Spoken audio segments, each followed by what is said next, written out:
Good afternoon. Welcome to episode 58 of the Blunt Talk Sports Podcast. I'm your host, Anthony Wright, coming to you from the beautiful, warm, and comfortable confines of Atlantic City, New Jersey.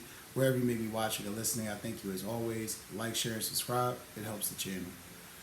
Definitely thank you guys and thank everybody for the support and love and shout outs over the weekend. My birthday was yesterday and a lot of people reached out. I had some fan support as well. All the love was beautiful. I thank all of you guys. Like I said, it goes without saying.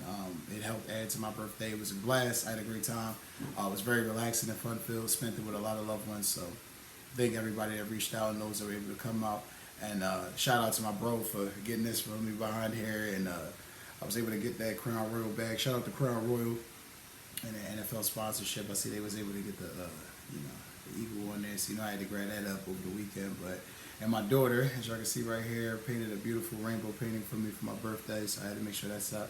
Y'all gonna see a lot more stuff popping up as we continue to go along and continue to grow the show. You're going to see posters and different things, some things that may catch your eyes, some things that may make you laugh or crack up. But nonetheless, when you see it, point it out. It's always going to be great to add and speak about on the show. So, nonetheless, you will see more things added to my backdrop in my background. Nonetheless, like I said, it's been a couple of days since the last episode. I'll let you guys know that the next episode that we're hopping into is going to be about NFL training camp news and updates on all 32 teams. And I got all that information for you in a nutshell, plus some little tidbits and news and notes that I think was important. And I waited over the collection of days. Obviously, I wasn't fucking working on my birthday. You already know that. But I had some household things I had to get done today, and just definitely happy to be able to do this show and sit down and be in my house today to give you guys another episode of the Blunt Talk Sports Podcast. Like I said, check us out on Apple Podcasts, check us out on Spotify, also check us out on Substack. But again, thank you as always. The support and love is tremendous. Hopping right into it, getting into it.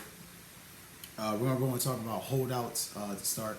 Kind of surprising. This one came down Friday evening. This holdout was a shock. A little bit caught me off guard. I definitely wasn't expecting it. Trent Williams, left tackle for the San Francisco 49ers, held out. He's definitely not showing up until his contract is reworked. Definitely putting the San Francisco 49ers in a bit of a situation. Brandon Ayuk is kind of basically doing, well, not kind of, but basically doing a hold in. He's not going to be showing up on the field to practice until his contract is there. He's pretty much was showing up the other day in a tank top and sweatpants and in shorts with a water bottle. So, guys, these guys definitely want their money, so they're not going to be playing or doing anything until they get their check. I believe, in Ayuk's case, not sure if he gets the new contract. Trent Williams, I think something will be worked out just because without Trent Williams in the offensive line, McCaffrey and Brock Purdy will get punished. I don't see Shanahan's scheme working that well without the left tackle being there, unless he has something in the stable. Who knows? I mean, it is Kyle Shanahan. Who knows? But nonetheless, interesting to see. CeeDee Lamb also was a holdout, not showing up at all until his contract is renewed. And which I must say, honestly, got truth, I cannot knock him for that because again, when you really think about it in context, and you think about, well, wait a second. This guy's been the most productive Cowboys receiver. Hell, he's the really only good Cowboys receiver they have. And for some reason, they still don't really want to pay him or still want to go through this bullshit song and dance where it's basically like, we might pay him, we might not. We got to wait things out. It will get done. I mean, from the rumors and the way things look, it will get done. But I just don't see it happening right this second. Nonetheless, still reps that he's missing. Not that it's going to hurt Dak Prescott any, but continuity within the offense, continuity within the scheme. These are all things that hurt all those teams, San Fran and Dallas Cowboys alike. And it's going to be interesting to see how they address them. The 49ers, though, to start off the news and notes with them, outside of that holdout information, they have very serious concerns at the safety position. And I kind of myself forgot this over the course of the offseason because there were so many things in play. They were trying to, is Brock Purdy worth it? How do they get McCaffrey paid? Is Brandon Ayuk going to get paid? Do they trade Debo? We kind of forgot through the miss all that Tayshaun Gibson is gone. Tayshaun Gibson is no longer a safety there for the 49ers. So, and Hufanga is injured, as we know. So, they're really banking on young safeties. I mean, they're essentially banking on young guys to save them. From the reports, Jair Brown and George Odom are the young safeties that's been taking a lot of the reps while Hafunga is out, and they're pretty much looking for a new safety. That's why you've been hearing a lot of rumors with them and Justin Simmons, former safety from the Denver Broncos, has been a free agent who's pretty much had his name linked to every team, the Eagles, the Niners, the Ravens. Not sure if anything's going to actually come of that, but nonetheless, he's been linked, and they definitely need a safety. But it's definitely a major, position of concern for them, and it cannot be understated that without a good safety, this defense is going to suffer. Shanahan is basically trying to, praise the young guys and say that the young guys are stepping up, playing well. And without pads on, they probably are playing well. But we all know that doesn't really mean shit. You got to play, the practices and preseason games, and then essentially once the games start playing, we'll truly know if the San Francisco 49ers defense is legit or not. Outside of that, they like I said, this is a major question mark for them. I mean, not having a safety, and I don't know how to fucking slip my mind, but yeah, they don't really have a safety, and it's going to be very interesting to see going forward how they address that going into the offseason. But interesting times in San Francisco for sure. Heading back to the Cowboys, leaving off their holdout information. Micah Parsons on the good front. Micah Parsons and Dak Prescott have shown up and are participating and practicing. Mike is kind of taking the approach, I'm going to get my check, I'm going to get my contract, not really sweating it, not really tripping too much. Dak Prescott, on the other hand, is more or less like, I'm practicing, I'm showing up, but I just want to be respected. I want the numbers to match what the words are, and he doesn't really feel like they're doing that. I'll be honest with you guys. If a deal doesn't get done in training camp, Dak's going to be a free agent. And Dak's probably going to command a lot of money. Ian Rappaport's reported this on the Rich Eisen show today. It's been reported over the weekend. There's a big rumor that if Dak Prescott doesn't get this deal done by the end of training camp, there's a great chance that he's probably going to be a free agent going into next year. It cannot be understated that this is going to be a very interesting offseason for the Dallas Cowboys. Like I said, I don't know if the deal gets done. I think it does, but to being honest with you, it just seems like they really want to pay CD and Micah. It doesn't really seem like they want to pay Dak Prescott. So keep in mind, as I've said to you, if the deal gets done before the end of training camp, all this is null and void. If we go into week 1 and you notice he doesn't have a deal, probably not get one.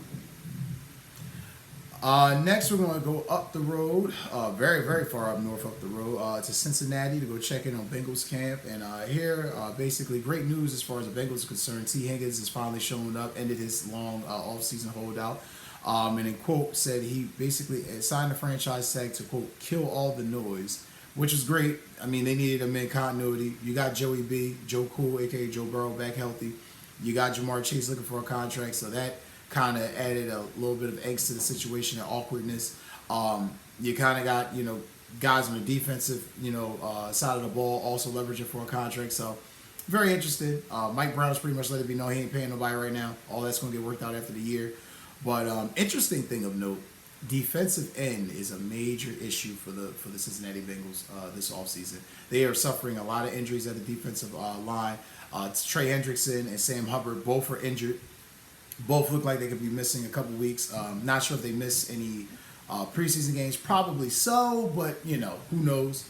But nonetheless, definitely a thing of note. I think they're definitely going to have to address that in free agency during training camp and the transition into the regular season.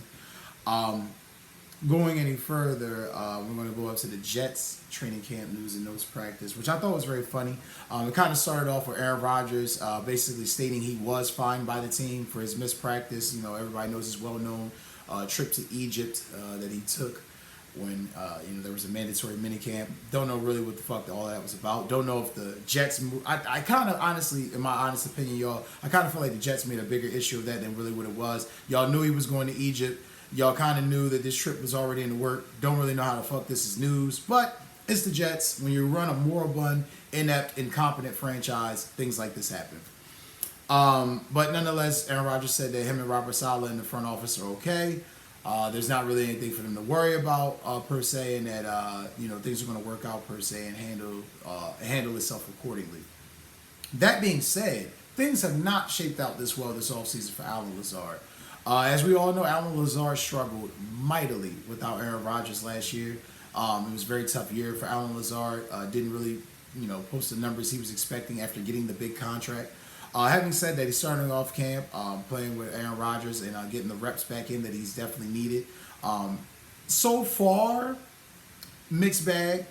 Hasn't really, been dominant. Hasn't really been great. He had a couple drops yesterday, but he's definitely working towards it. But something interesting that I thought was of note, and I'll make sure that I post that in the comments so you can see it.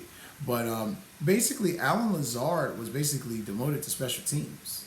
One of the new roles that he has to partake in is being a special teams player. His quotes were very interesting. Like I said, you'll see him here shortly. But it just makes things very interesting in New York. It really puts things in perspective where do we really know what the fuck is going on up there? But as I've stated, it's the Jets. You probably don't.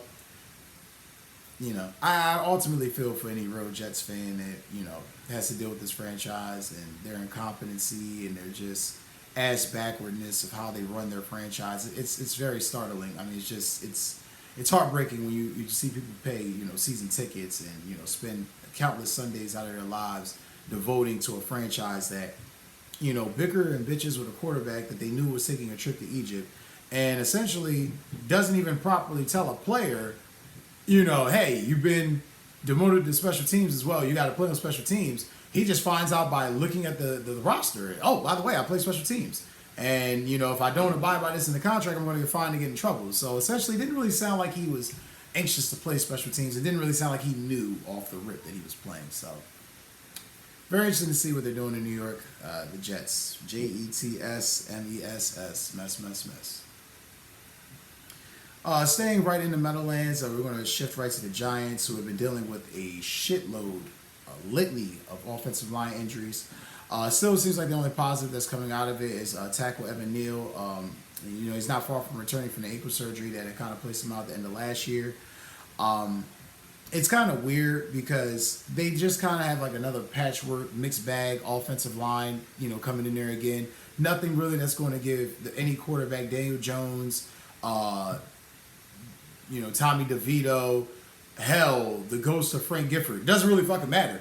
Doesn't really ensue any quarterback that really has confidence behind that shitty offensive line. It's a mixed bag again, another patchwork or patch quilt, offensive line, and it's going to be a struggle. It's going to be a struggle again for whoever's the quarterback, whether it's Daniel Jones or by proxy, whomever. But interesting enough to know too, Daniel Jones still struggling at camp, not a shock. When you kind of know that this is a lame duck season, the offensive line in front of you is garbage, and you know that you're literally playing with rookie wide receivers and rookie players, don't really know what type of confidence that can ensue.